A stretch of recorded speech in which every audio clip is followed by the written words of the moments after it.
Nagbabalik acting sa pelikula ang aktres na si Angelica Panganiban sa pamamagitan ng Anne-Marie ng Quantum Film at Cineco Production.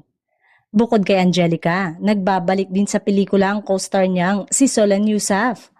Kasama rin sa cast ng Anne-Marie sina Sanjo Marudo at Tom Rodriguez sa ilalim ng direksyon ni Jeffrey Jeturian.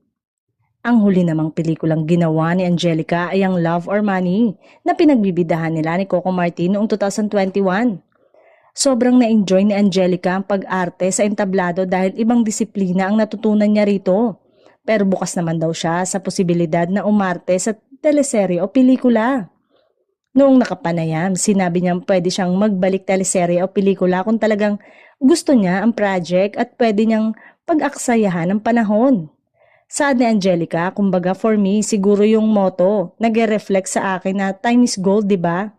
Mas gusto kong spend yung time ko kasama yung asawa at anak ko kaysa may gawin akong isang bagay na half-hearted ko lang siyang ginagawa. Depende talaga. Nagustuhan ni Angelica ang storya ng Anne-Marie na tumatalakay sa mga mag-asawang maghihiwalay na inaayos ang kanilang annulment. Nagustuhan ni Angelica ang material ng pelikula kaya tinanggap niya ito. Sinabi noon ng aktres sa Virgin Love Fest na dapat ay gusto niya talagang material. Kung napilitan lang siyang gawin ito, makikita raw ng mga manonood na half-baked lang. Kailangan talaga kumpleto para talagang hindi rin half-baked pag pinapanood ng mga tao. Bakit parang hindi niya gusto yung ginagawa niya? Sabi ni Angelica.